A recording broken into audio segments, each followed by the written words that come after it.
Welcome back here to Wake Up Call with Dan Tortora inside of the Cafe Kubal studios. It is a terrific weekend coming up here in college football. It is championship week, and that means that Cincinnati and Houston, who are undefeated in the American, will take on one another, and combined only one loss this season and 23 wins. The commissioner of the American Athletic, Mike Aresco, is here with us heading into that matchup between Cincinnati and Houston in Cincinnati, Ohio. Mike, how are we doing today? How are you, Dan? Great to be with you as usual. And yeah, it is an exciting weekend. This is a lot of fun. You never know how it's going to turn out, but it's a fun weekend.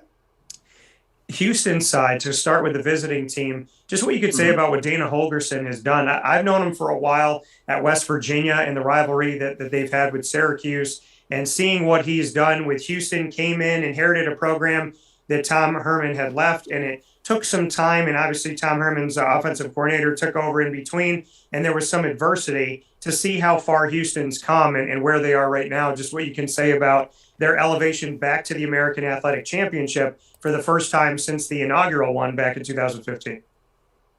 Yeah, it's interesting, Dan. I think Dana's done an outstanding job.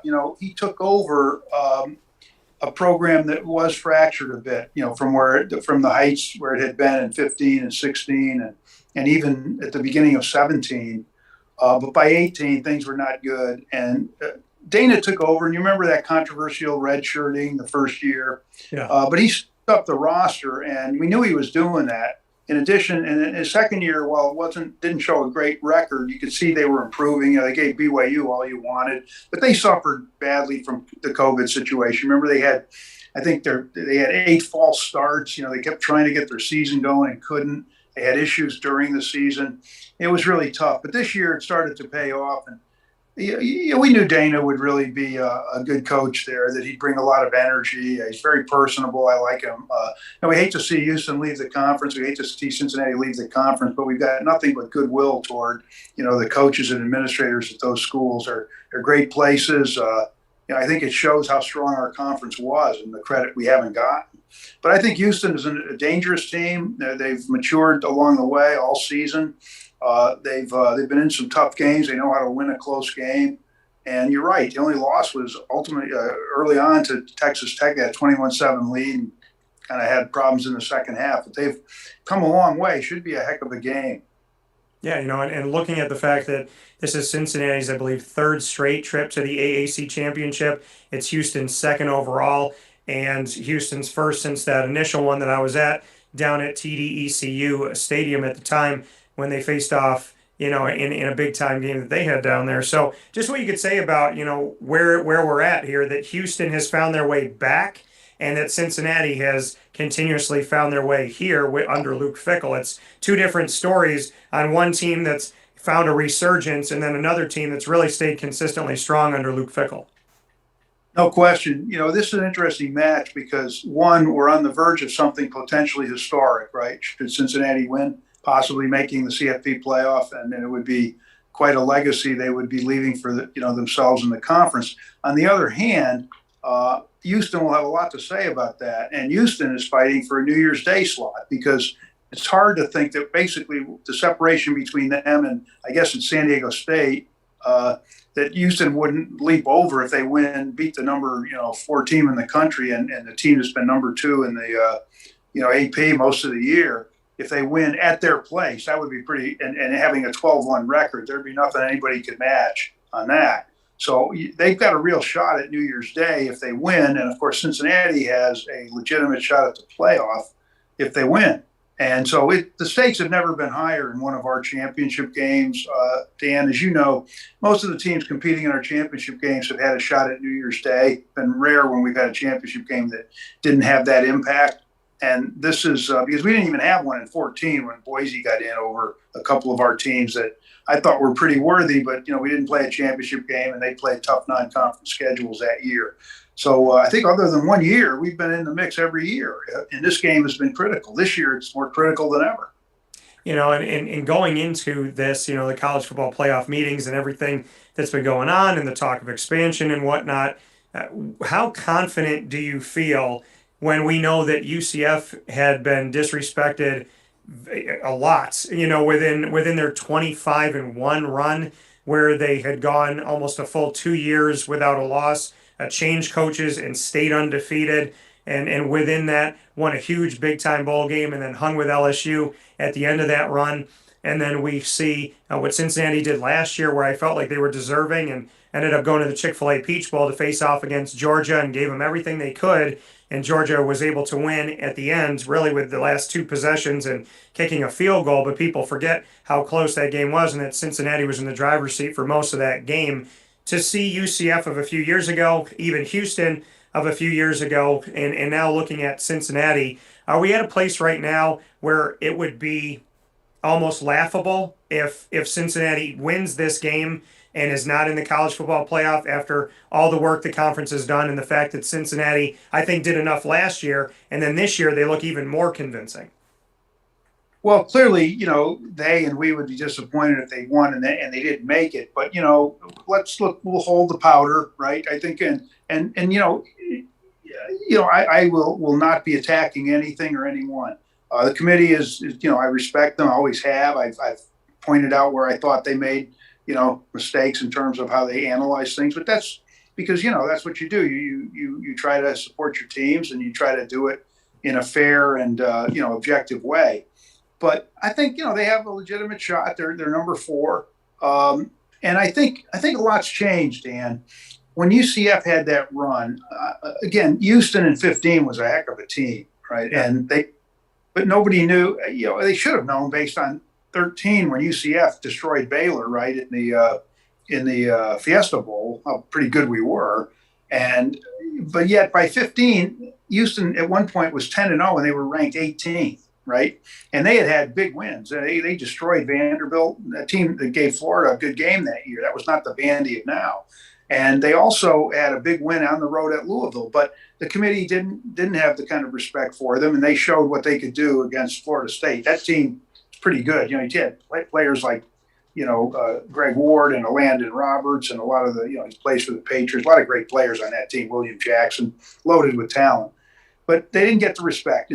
And then in 17, same thing was happening, and UCF didn't have that signature win. Like Cincinnati went up to Notre Dame and broke a 26-game winning streak in South Bend and dominated the game, won by 2 scores. It could have been worse. It wasn't even that close. In many ways, it shouldn't have been that close. They missed some field goals. And so they had that, and UCF probably didn't have that at the time.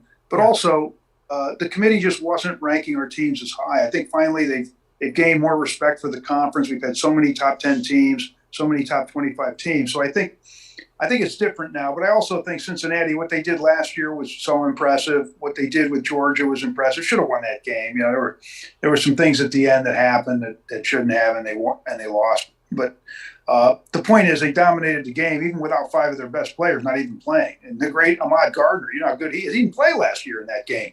Neither did James Wiggins, who's in the NFL. Neither did their center. And James Hudson being thrown out of that game was huge. They might have won that game by 2 touchdowns if their left tackle stayed in the game. He was handling Ojulari quite well. And that cost them the game, really, because Ojulari came on and caused a key fumble. So, I think people know now how good our league is. I think the committee does. I think the college football community, we're more accepted as a P6, I think, in many respects. So it's less surprising that Cincinnati's been able to do this. But, you asked about confidence. I don't know. You just don't know what's going to happen. I think we can make a case. We can make a case that Cincinnati has a better resume than Oklahoma State if they win Saturday. They're undefeated, first of all, and undefeated over 2 regular seasons. In addition, I think they played a comparable kind of schedule, and they have a bigger marquee win. The marquee win for Oklahoma State outside the conference is 21-20 over a Boise team that's lost 5 games and that missed a chip shot field goal, could have won the game. Cincinnati's marquee win was a dominating win over Notre Dame, in addition to playing, some other really good teams. The last 3 games have been dangerous teams that they're playing. There was a lot of adrenaline on the field with ECU. And you know how, Dan, you follow our league, they played well. And yet you saw it was 21-3, and it could have been 28-3 at the half if it weren't for that fumble. So we'll see. When we look at making a case, Cincinnati, in the, looking at the facts, and I've discussed this at length on the show, but Michigan beating a bunch of unranked teams, and then the argument was that Cincinnati was playing unranked teams. Notre Dame beating a bunch of teams, but Notre Dame was playing unranked teams, and then Cincinnati owns the tiebreaker there. Cincinnati not only has defeated teams, whether ranked or not ranked, Cincinnati defeated Miami of Ohio substantially, Murray State substantially, at Indiana of the Big Ten substantially. Like you talked about, a double-digit victory at Notre Dame in South Bend when they were ranked in the top 10 in the country. Substantial victory against Temple, scoring over 50 points. Over at UCF, beat them by more than 30 points, and then beat Navy by a touchdown on the road, blew out Tulane, beat Tulsa by 8, won by double digits at UCF, blew out SMU, and blew out ECU on the road. I mean, it's whether ranked or unranked in a conference, these teams know you, they know you well. And Cincinnati, their closest victory is 7 points, and a bunch of their victories are by double digits, by 20, by 30, by 40. I mean, I think when I look at other teams around the country and it's talking about winning convincingly, you got your marquee win over a top 10 team in Notre Dame, and you did it on the road. And then you go into your conference who knows you very well. And outside of an 8-point game and a 7-point game, you've pretty much blown everybody out. I think that, if this was a different team's resume that was in maybe the Big Ten or the SEC, there wouldn't even be a question. So, I mean, from the eye test of Cincinnati and from Luke Fickell as a coach, I don't see how this team goes 13-0 and doesn't get a berth in the college football playoff. Dan, I hope you're right. I really do. I think you've really summed it up really well. And by the way, Tulsa, you got to remember, Cincinnati was leading that game 28-12, right? And it got close. Weird things happened at the end when Cincinnati thought they had it wrapped up. The Desmond Ridder fumble, remember, to go in. And pretty remarkable. Inside the 5-yard line, they stopped a good Tulsa team with a good running back 8 times. That's pretty impressive. But the point is, Tulsa played Oklahoma State on the road at Oklahoma State, right? And they played Cincinnati on the road. Yeah. There was never any game control in that one, if game control means anything. Tulsa was leading in the fourth quarter. Tulsa could easily have won that game. Tulsa lost 28-23 and arguably should have won the game. Quite different than that Cincinnati situation, which was 28-12, and they had the game in hand, and then all of a sudden things happened. Same thing with Navy, Dan. That was a 27-10 game. Cincinnati was on the march to make it 34-10, and Navy's a good team at home, very tough team at home. And they had a penalty that cost them a chance to make a first down. They then punted. You give Navy credit for coming back, but the game then would have been over, on an interception, and then there was another penalty on Cincinnati. And again, penalties are penalties. It's Cincinnati's fault that happened. But that then made it even closer, and Navy came within a touchdown, got the onside kick, and as usual, Cincinnati has shown they have resilience. They held on. They got the interception that sealed it. Same thing with Tulsa. They don't panic. And sometimes you may hit it right on the head. And I made this point to the committee. Conference games are tough. These teams know each other. They're not intimidated one bit. They know your tendencies. They played against you. They've been recruited against you. It's a different deal, and they're never easy. And that's why that East Carolina game I thought was going to be a tougher game for Cincinnati than maybe the championship game will be. Now, Houston's very good, very dangerous, and we'll see. Weather's going to be good though, that's always good. You don't want to see weird things happen. If you never know whether you have injuries, whether you have other things. But if the weather's good, then it's a fair shot for either team. Granted, Cincinnati has home field advantage. It's a total sellout, but that's the way we do it in our conference. If you finish with the highest CFP ranking, you get the home field. And it's worked for us because we do get good crowds and a lot of interesting games. And it's been on ABC for this is the 7th or 8th year in a row. Yeah, it's an awesome game that's going to be coming up here. I'm excited to, as long as I've covered Cincinnati, I've never been at Nippert Stadium, so I'm excited to be in Cincinnati, Ohio for this matchup. Very much looking forward to it and what's to come. Is it bittersweet for you, Mike, as commissioner of the American Athletic, knowing that these are 2 of the 3 teams that are going to be leaving for the Big 12, and you have been in such support of all of your member schools, done everything you could to get them out there, get them in the spotlight, and given factual evidence as to why they deserve to have, opportunities that they work so hard for. Cincinnati and Houston are representing the conference right now. Like you said, Houston has the opportunity to go to a good bowl game. Cincinnati has the opportunity of the college football playoff. Is it bittersweet for you? Yes, it is. And you'd be lying. You said it wasn't. because you're human, But that doesn't mean that there's any bitterness. It just means it's as you said, it's bittersweet. You wish that they were staying and that the conference would. This would be a huge leap into the P6, don't you think, Dan? I mean, in terms of what we've accomplished and what we have been accomplishing. But I think the two things: one, you can't take it personally, and we don't take it personally. These teams did a lot for us, and we did a lot for them. This conference has done a lot for them. The great exposure on ESPN, the ability to build their brands, the ability to have their investments pay off. These teams are here in part because they've invested, but the investment wouldn't have paid off without this conference and what it's done. I don't think this would have happened in a conference, below us or not as good as ours. You wouldn't have had the TV exposure. You wouldn't have had the respect. So I think it's been a two-way thing, and I think it's been good for everyone. Having said that, we're bringing in 6 new schools, and they're pretty good schools. And there's a lot of potential there. And I think we're going to do with them the same thing we did with Houston, Cincinnati, UCF. UCF came in 13, and they were much better than people thought. And Georgia had done a great job there. And then they slipped a bit, right? And they were 0-15, came back. But you look at Cincinnati and Houston, and both of them were struggling, when they first came into our league. Cincinnati was one of our tri-champions originally, I think in 2014. And in 13, they weren't bad either. But then they slipped a bit, right? They had some years when they just really couldn't get it together. 2 4-8 seasons, I think. When Luke took over, they were 4-8 his first season. And yet they came back. And you've got some teams now coming in like UAB and UTSA, which had a great season. And Rice is investing, and they've got a good coach. And they were 2 overtime games away from bowl eligibility. Charlotte investing. You look at FAU, what they did with their coaches. You've got Willie there now, Willie Taggart. He was our guy, as you know, at South Florida. They're all investing, and they all have had some, many have had some success. And, Rice has the old Southwest Conference pedigree. North Texas, you saw them absolutely dominate UTSA.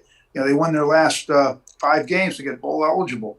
These are good programs, and I think the same thing will happen that happened with Cincinnati, Houston, and others in our conference as they come in. So, yeah, it's bittersweet, but, I'm really proud, and I'm also really thrilled that they're doing it in our league.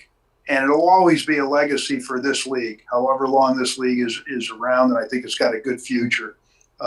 Realignment, Dan, is a fact of life. You have to get used to it. People leave for what they think are greener pastures. Look at Oklahoma and Texas, and then that started the domino effect, which it always does. Look what happened then to Conference USA, Sun Belt, us. It's just one of those things, and you just have to live with it in college athletics. And a final note here, Luke Fickell, are you surprised that he has stayed here? His name seems to come up all the time, even with the team that he beat this year in Notre Dame. His name was coming up. So are you surprised he has stayed with Cincinnati? And then secondly, you've done so much to build over the last decade the American Athletic Conference. Can we expect the American Athletic Conference to be here to stay? Because you put so much work in. I would argue that no one's been affected more by realignment than this conference. Yet you didn't lay down, you didn't give up, and you've risen through everything like a phoenix. So Luke Fickell first, and then the conference. Do you think that this conference, no matter what happens to college athletics, that we can trust in the American Athletic, who's already been hit, gone down on the mat, and got up like Rocky and fought again? Well, first of all, thanks for the kind words, Dan. I mean, I think that's our goal. I played high school football, and my coach always said, no matter how big and strong you are, you're going to get knocked down, and you're going to get knocked down more than once. You have to get up with a renewed determination, and that's what we've done. And it paid off. In terms of Luke, he is just I'm not surprised, actually. One, he's an Ohio, native. He loves Ohio. Cincinnati's a great spot. He's been given the resources. I think he really enjoys it. I think he loves what he's doing. He loves his team. He's a high character coach. And it's not like that our coaches aren't high character. But, Luke really, he's a great family man. I just think he's a little different, in that sense, in a good way. And I think he sent me a lovely note when the announcement came about leaving the conference. He talked about how well we had done and how proud he was of the conference. He's just a great guy, and I'm not really surprised. Now, he may leave at some point down the road, who knows? But it would have to be a heck of an opportunity. And I think, again, he's got, 6 children. I think he's firmly established, his family and his professional life in Ohio. I think he likes it there. I think he'll be there now for a while, and then, going into the Big 12 probably means that they'll have some more opportunities that maybe they didn't have with us. We're hoping that we can ramp up to that level and have those opportunities. We're starting to get them, as you can see, but that's probably a factor too in some ways. And it's a new I don't know what you call it, an adventure, but it's going to be a new situation for them. So it's not like this is going to get old at all. And then second, the conference. I think the conference is poised for the next decade. That was my goal in realignment, Dan. It was to, and we had some schools contact us who ultimately decided that they didn't want to come. But I think we ended up in the right place. I think probably some of the things we could have done would not have been the best things for us. We are geographically more cohesive. We have a huge presence in Texas now. We have some terrific schools that have really invested and are in football hotbeds. There's a lot of positives in this. We're also at 14 now. We're a little better able to withstand any realignment down the road because this is always a domino effect. You never know what's going to happen. Yeah. And I guess I would say is that we haven't lost our DNA at all. The goal is still to be a P6. And I've made the point, and I think it's a good one, that without Texas and Oklahoma, the Big 12 doesn't have anything we don't have. They had those two marquee schools. That's what all the P5 have had. The P5 was much more of a branding thing, and based on the history of what they did, the kinds of teams they had at the very top. And now, they're going to look a lot more like us competitively, I think, down the road if we do what I think we can do. The second thing is we built the brand of the conference. We built the strength of the conference. The new schools are going to add a lot of energy. They're really excited to be in the conference. They're going to get exposure they never had before. They're going to get revenue. They've got a fan base that's excited. You look at the commitment UTSA made to Jeff Traylor, an excellent coach. You're going to see that Rice is investing like they haven't before. And you're going to see a lot of progress there. In addition, the remaining schools, SMU is, I think Rhett Lashley's going to take what Sonny did and take it to the next level, just as Sonny would have. I think you're going to see Memphis continue to be good. I think you're going to see USF. You can see them coming on. You can see ECU coming back where they should be. Tulane had a rough year, but Willie's a good coach. You see Tulsa very strong. This is still going to be a really, really good league. And I'm convinced that we're going to do what we did before. Dan, you saw it and you were very supportive of the league, but I think you saw things that maybe others missed, that this league had some really good, good teams, that it had a good TV deal. It had exposure. It had, people willing to invest. That's why we expanded the way we did. We picked schools that would invest, that are in the right places, that kind of fit our profile, that fit our culture, that are in the right markets, and they're going to have football success and basketball success. Some of them are going to have excellent basketball success. This is a really good basketball conference, and it will remain so. So anyway, I think the future, I'm not going to be around at the end of the decade, a decade later, I'm sure. I doubt it. But, the point is, I think that we're poised to have another good run with this conference. And I agree with you. I think this conference will be here permanently. There might be some changes down the road again. You never know. Who knows? But I do think we're well positioned, and I'm pleased about that. Coming from Mike Aresco. Mike, I do want to say this really quick. Bob Beretta says hello. Oh, Bob Beretta's a great guy. I knew him all those years at Army. Dan, again, I want to thank you for all the support and the friendship. You've been great, and you've been great having me on so much and talking about the conference. And this conference is a really interesting success story. Sports Illustrated named us a few years ago one of the 10 best stories in college football of the decade. This conference has probably never gotten the credit it really deserves. Starting to get it now. If Cincinnati does it, it will be historic. I don't root. This is Houston and Cincinnati. You have to be even-handed. Both of them. Houston's got a lot at stake too, and Houston could win that game. But should Cincinnati win, it could be historic. You don't know. And if Houston wins, they could be on New Year's. So it's a great time for the conference. It is bittersweet because we're going to have some, obviously some, change. But in the end, we'll be a strong 14-team conference. And I just want to thank you for all you've done to support and give us a chance to talk about the conference. And what we're doing. Thank you. Absolutely. Well, have a safe trip, and I'll see you out in Cincinnati. And thank you for always being here and giving me time, and the respect that we have is mutual. So I look forward to talking with you soon. Well, thank you, Dan. You're going to enjoy Nippert. You'll enjoy that. It's going to be rocking, I'll tell you. And it'll have 45,000 people. It's really a cozy atmosphere. You'll enjoy it. It's a great place.